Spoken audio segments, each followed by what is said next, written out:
Assalamualaikum warahmatullahi wabarakatuh. Kami dari kelompok 6 dari kelas kewirausahaan kelas A akan mempresentasikan tentang business plan canvas model dari bisnis kami yang bernama Nusantara Create Consignment. Pertama-tama perkenalkan, nama saya Fariza Idananda dengan teman-teman saya Muhammad Bagi Rizky, Muhammad Novan, dan Muhammad Fahri Ardiansyah.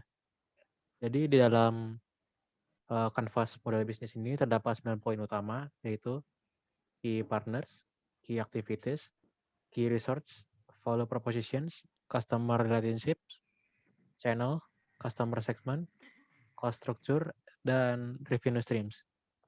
Yang pertama itu ada key partners. Jadi di sini, di bisnis kami menghubungkan antara penjual dan pembeli. Siapapun bisa bekerja sama dengan kami jika mereka ingin menjual satu barang melalui jasa kami. Selain itu, kami juga bekerja sama dengan berbagai macam ekspedisi pengiriman. Kemudian yang kedua itu ada key activities. Jadi di dalam bisnis konsinyasi itu adalah bisnis yang dilakukan dengan cara menitipkan suatu produk kepada toko milik orang lain untuk melakukan pemasaran dan penjualan dengan sistem bagi hasil. Dalam hal ini, Nusantara Create Consignment menerima titipan barang dari penjual untuk dipromosikan atau dipasarkan kepada calon pembeli. Lalu selanjutnya itu customer segment. Segmen milik kita yaitu pria dan wanita, usia dari remaja sampai dewasa, daya beli menengah ke bawah, dan yang menyukai second hand. Lalu customer relationship-nya itu transaksional, yaitu saat pembeli memakai jasa kita. Setelah itu putus saat transaksi sudah selesai. Dan relasi jangka panjangnya itu terjadi jika pihak penjual membelikan garansi. Selanjutnya tuh ada case resources. Untuk sumber daya manusianya tuh kita ada admin line, admin Instagram, dan WhatsApp. Terus teknologi yang kita pakai itu laptop, HP, internet, dan untuk modal tuh ada dari kita sendiri atau orang-orang terdekat. Terus selanjutnya tuh ada revenue stream. Revenue stream itu didapat dari fee penjualan, yang dimana kita tuh jika ada yang menitip ke kita, dari harga 10.000 sampai 100.000 kita kenakan 5%. Terus dari 101.000 sampai 500.000 kita kenakan 7%. Selanjutnya 501.000 sampai 1 juta dikenakan 8%. Dan yang terakhir 1 juta sampai 2 juta dikenakan 2%. 10%. Oke, selanjutnya adalah value proposition. Sistem transaksi kita ini adalah multi-chat melalui media lain ataupun WhatsApp. Di multi-chat nantinya akan ada pihak pembeli, penjual, dan juga kami. Nantinya setelah pembeli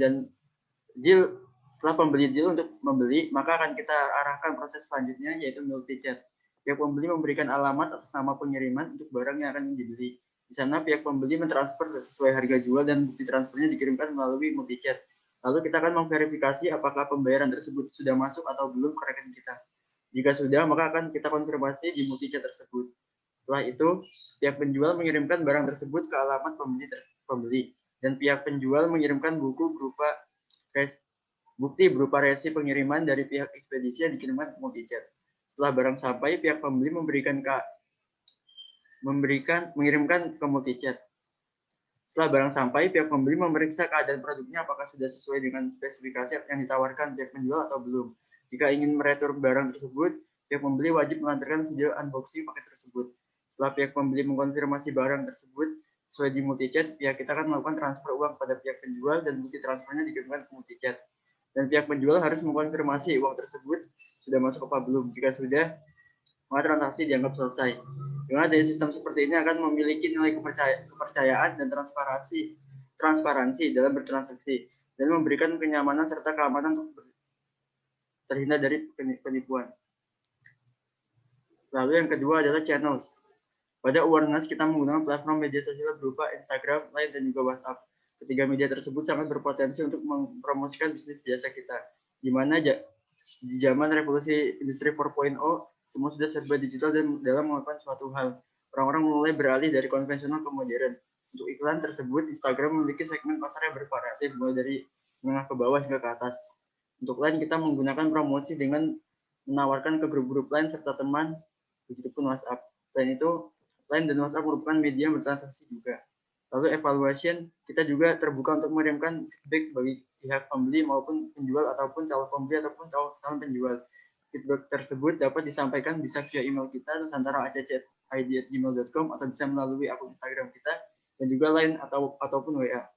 Kita sangat menghargai feedback tersebut untuk evaluasi kita terhadap bisnis kita untuk berkembangnya bisnis kita nantinya. Lalu purchase. Untuk pembelian nantinya pihak penjual dan pembelian melakukan pembayaran melalui transfer bank, bisa melalui bank BRI ataupun BCA. Lalu delivery.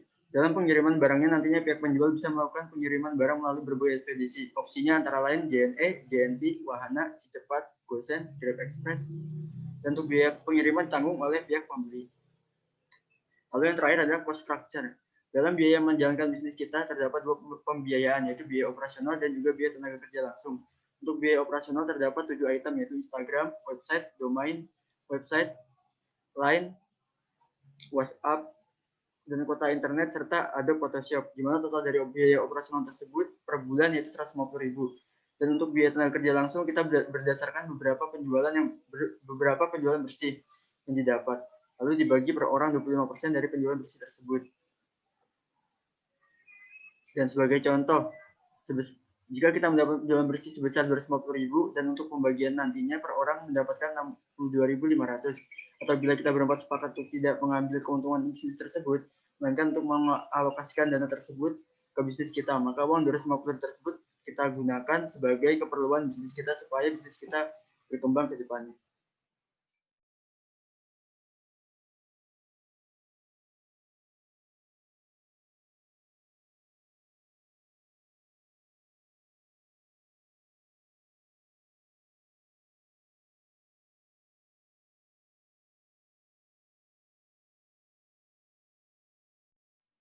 Sekian dari kelompok 6, kurang lebih mohon maaf. Wassalamualaikum warahmatullahi wabarakatuh.